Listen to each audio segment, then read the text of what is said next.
오늘도 야썰방을 찾아주셔서 감사합니다. 저희에게 큰 힘이 되는 구독과 좋아요 부탁드리면서 시작합니다. 엄마가 저에게 그런데 영수야, 나 사실 너무 외로워.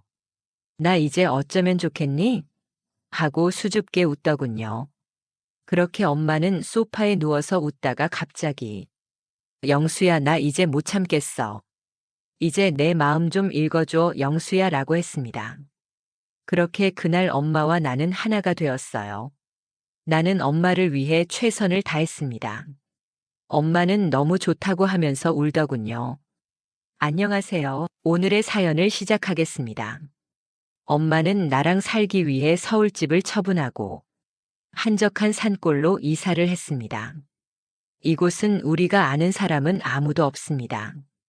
엄마는 언제나 나를 기다립니다. 엄마는 거실 소파에서 TV 보시며 술을 마시고 계셨고, 테이블에는 아버지가 좋아하시던 오징어 다리 구이가 있었어요. 나는 마음이 급해졌습니다. 왜냐하면 엄마를 외롭게 내버려 둘 수 없기 때문입니다. 아버지가 갑자기 세상을 떠나신 지 벌써 3년이나 되었어요.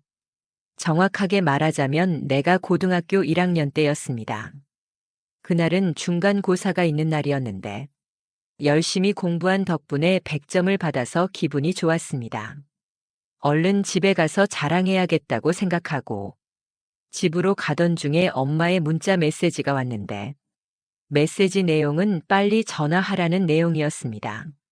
저는 엄마에게 전화를 했어요. 엄마는 너무 당황한 나머지 말을 제대로 하지 못하더군요. 너의 아빠가 갑자기 길에 쓰러져 있었는데 누가 발견하고 119에 연락하여 구급차로 이송 중에 돌아가셨단다 라고 말하며 흐느끼는 것이었습니다. 엄마, 그 병원이 어디예요? 라고 묻자 집 근처 대학병원 장례식장이야, 빨리 와 영수야 라고 말했습니다. 나는 병원 지하 장례식장으로 들어갔어요. 엄마는 집에서 병원에 온 지 얼마 안 돼 보였고 엄마는 충격으로 혼절해서 잠시 입원실에 계셨습니다. 외아들인 나는 정신없이 아버지 장례를 치렀어요. 그렇게 아버지를 보내드리고 집에 와서 엄마와 우두커니 앉아 있었습니다. 외삼촌은 엄마의 어깨를 두드리며 힘내라고 한마디 하고 집으로 가셨어요.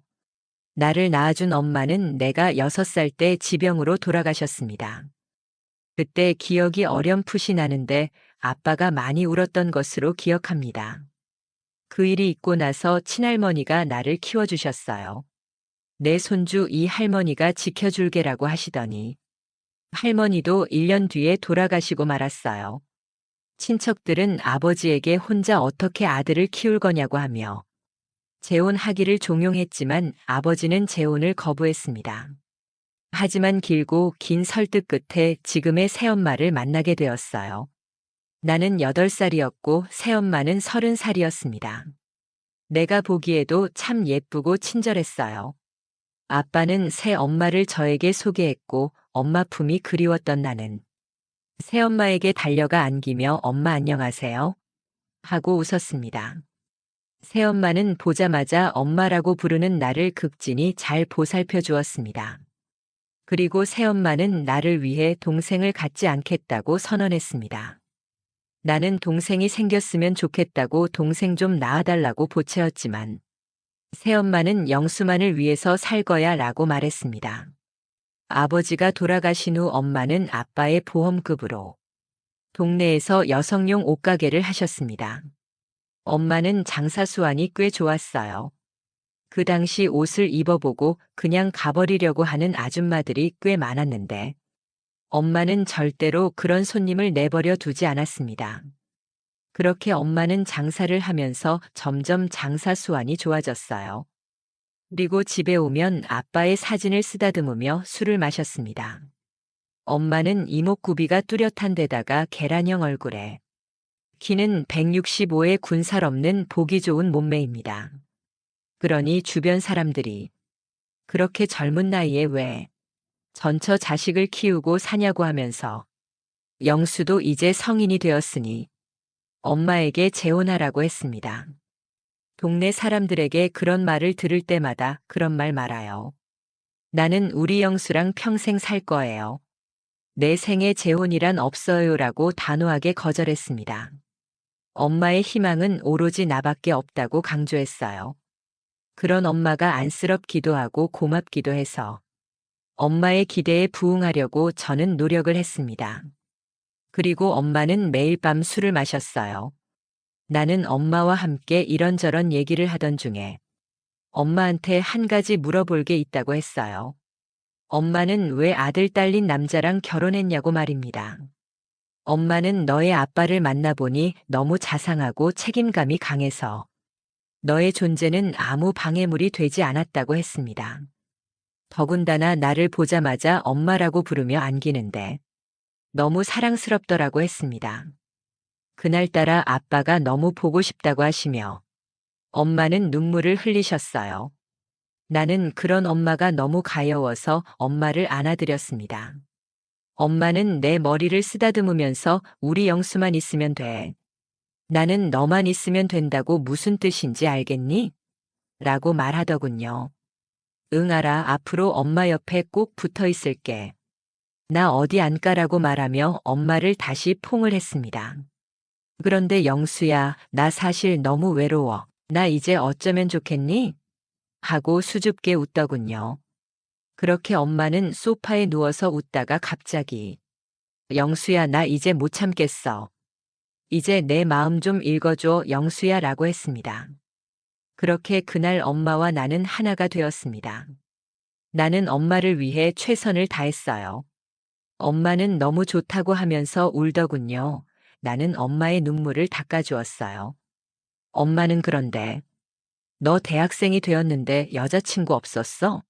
라고 물었어요. 나는 엄마만큼 예쁜 여자를 본 적이 없어서 아무도 안 사귀고 있었어 라고 대답했어요. 엄마는 이 녀석 이제 엄마랑 더 친해져야겠네 라고 하며 나를 당겼습니다. 우리는 소파에서 밤이 새도록 관계를 나누었습니다. 그리고 다음날 오후까지 늘어지게 잠을 잤어요. 그런데 다음날 엄마의 눈빛은 뭔가 달랐어요. 왜 그렇게 냉정해 보이던지. 나는 엄마에게 왜 그러냐고 물어보고 싶었지만 말을 걸 수가 없었습니다. 그리고 나중에 깨달았어요. 엄마는 나와 일을 치른 것에 대한 혼란한 마음이 컸던 것이었습니다. 그날 이후로 우리는 며칠간 냉담했어요.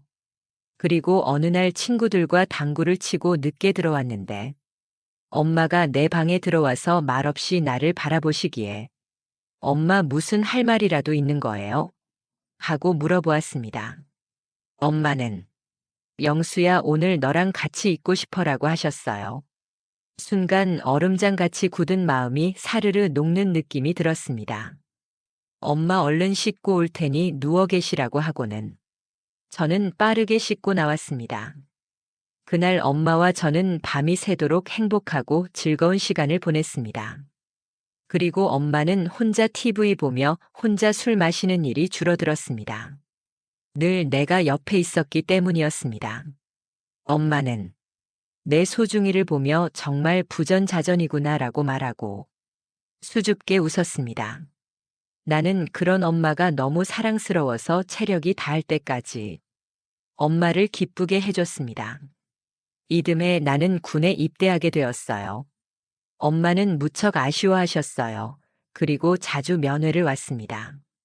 면회 온 날은 엄마와 외박을 나가 그동안 참았던 것을 풀었습니다. 고된 군 생활 속에서 버틸 수 있었던 것은 엄마가 있었기 때문입니다. 그리고 제대를 하게 되었습니다. 엄마는 내가 군 생활을 하는 동안 주식 투자를 해서 큰 돈을 벌었더군요. 우리는 아빠와 종종 놀러 가던 지역에 땅을 사서 아담하게 집을 지었습니다. 저는 엄마와 한 가지 약속을 했어요. 우리 평생 행복하게 같이 살자고 약속을 했습니다. 그래서 우리는 밖에서는 다정한 모자지간이고 집에서는 아닙니다. 정말 행복합니다. 오늘의 사연은 여기까지입니다. 구독과 좋아요 꼭 눌러주시고 알림 설정도 부탁드립니다. 감사합니다.